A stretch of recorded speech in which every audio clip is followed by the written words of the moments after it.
I come from a quite techie background. I've got quite a lot of techie mates, and in 2008 they told me that there was this thing called Twitter which we should look at, and we signed up then.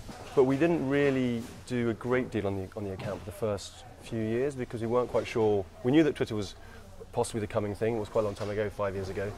But it was an interesting. We thought, well, this is an interesting option. We weren't entirely sure how to use it, so we tweeted things about our flowers or promo codes or Valentine's Day is coming, this kind of thing. But it was only really about 2 years ago that we decided to change our strategy and move to a different approach, which was not really tweeting about flowers a great deal at all. We've been doing this normal approach for a while, and it wasn't making a huge impact on what was going on, and our follow count wasn't rising hugely fast.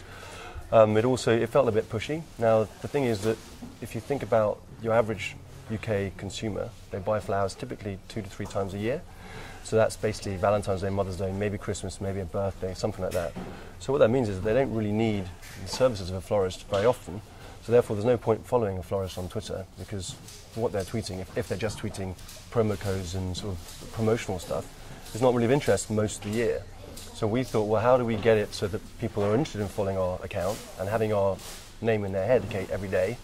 So we thought, well, is there a way of us giving people something on Twitter which is engaging and interesting, which means they follow us and know our name and retweet our content without being just giving promo codes. And so that's where we switched to humour. It was quite a big departure, and people thought we were quite crazy. We got a lot of people saying, have you been hacked? What's wrong with you? You're nuts.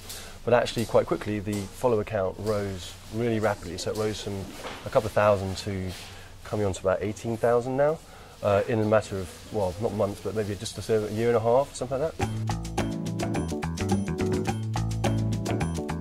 When things go wrong, flowers are an emotional product, and they're supposed to have a specific day, and they're wrapped up in love and emotion and so forth. So if you get things wrong, people can get quite upset. This year we had some problems with our supply chain, which meant a small percentage of our bouquets didn't get delivered, and there was quite a big social media reaction.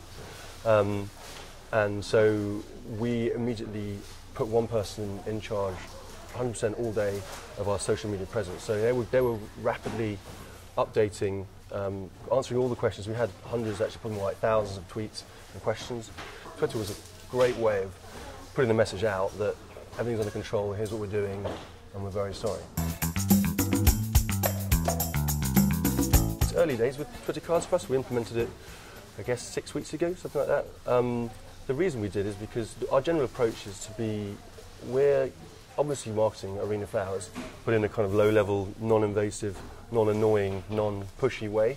We are, however, a florist, and we're very proud of our floristry, the work that they do, and Christina, our photographer, does amazing photography and puts great images out there, so we're quite proud of those, and we don't mind sharing them from time to time. And Twitter cards allows us to pop a link on maybe once a week, maybe every other week, just to a product that you can see the product in your feed, because the image gets pulled into your feed, and then you can see that actually, wow, these guys do actually know what they're doing. So that's great. That's a recent thing we've done. We're just trying to make sure we don't overdo it or underdo it, but it's neat because it means that they don't have to leave Twitter to go and see our flowers. They can just say, okay, these guys actually know what they're doing. Twitter's an evolving platform, so we've done things in the past which worked, and we're going to do stuff in the future. So we've got the Twitter cards. That's interesting. That's showing our product to people without them leaving Twitter.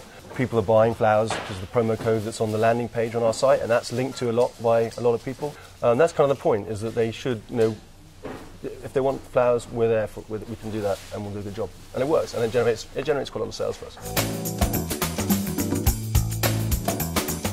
I think one of the first big ones is about scale. So we've got about 18,000 followers now, and that's gone up hugely since we changed our approach. Every now and again, one of our tweets gets retweeted. So if Richard Bacon, who's got millions of followers, retweets one of our tweets, which he did once, that's a lot of people are going to see our name and wonder who we are and find out maybe a bit about arena flowers. So the scale and reach is obviously important. The fact that you can create a kind of relationship with people online, if you can create a bond with your customer, even if it's just a light one, that's valuable.